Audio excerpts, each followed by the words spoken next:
As-tu déjà lu le hashtag voyage humanitaire sous le post d'un créateur de contenu? Il est très peu utilisé et je vais t'expliquer pourquoi ça interroge sur la limite des collaborations humanitaires. Depuis la France ou l'étranger, des créateurs de contenu relaient ou mettent en image des actions portées par des ONG ou des associations, des maraudes, des distributions de colis alimentaires, voire des déplacements terrain.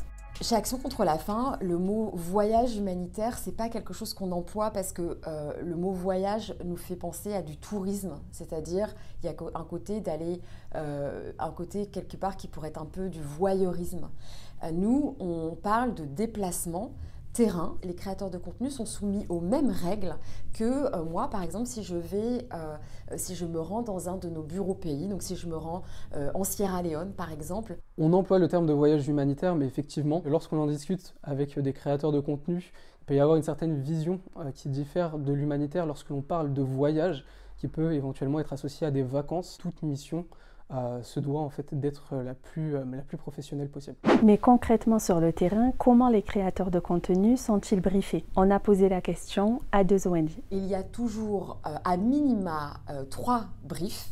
Le premier, c'est un briefing sécurité, parce qu'on est sur des contextes qui peuvent être extrêmement volatiles. Où est-ce qu'on peut aller? Est-ce qu'il y a un couvre-feu? Est-ce qu'il y a une certaine heure à partir de laquelle je ne peux plus sortir, etc. Le deuxième briefing, c'est ce qu'on appelle un briefing culturel. 95% des équipes d'Action contre la faim sont des équipes locales. Donc rien de mieux que eux pour parler de leur pays. Et donc est-ce qu'il y a des choses ou des comportements à faire ou à ne pas faire? Pas de mise en scène avec des enfants, ce genre de choses.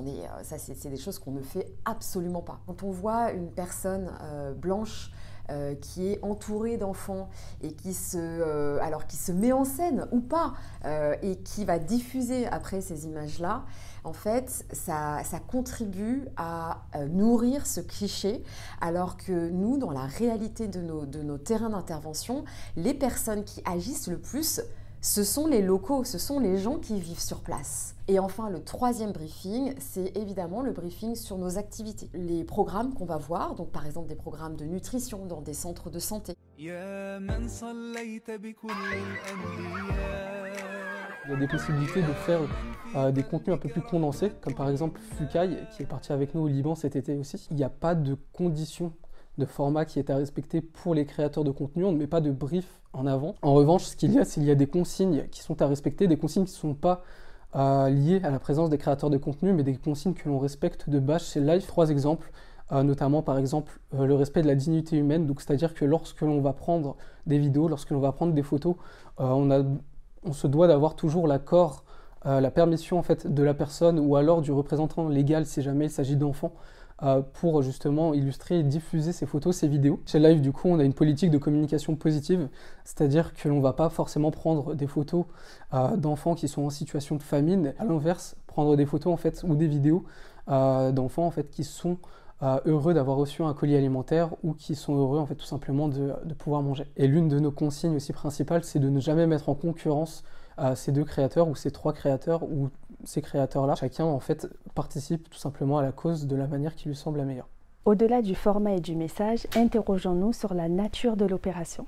Début octobre, par exemple, des influenceuses de l'agence WeEvent ont fait des placements de produits en story durant leur déplacement au Sénégal. Ce cas de figure n'est pas représentatif du secteur, mais la question de la rémunération se pose. Chez Live, on ne rémunère pas les créateurs de contenu lorsqu'ils partent avec nous en déplacement terrain. On part du principe que les personnes qui nous accompagnent ont envie d'aider leurs prochains. C'est du cas par cas. Par exemple, quand Michou est parti à Abidjan en Côte d'Ivoire après le Z-Event, là évidemment on était dans le cadre d'une collaboration non rémunérée. Quand on fait appel à des créateurs de contenu indépendants, souvent des plus petits créateurs de contenu, on considère que leur temps, leur talent, leur énergie, leurs idées, c'est du temps en fait qu'ils ne pourraient pas mettre à profit pour d'autres choses quand ils partent par exemple une semaine avec nous en déplacement, plus évidemment tout le temps de préparation et de post-production. Tout ce qui est nécessaire à lui servir à le nourrir. Effectivement, c'est gratuit. Ok, tout est gratuit? Tout est gratuit.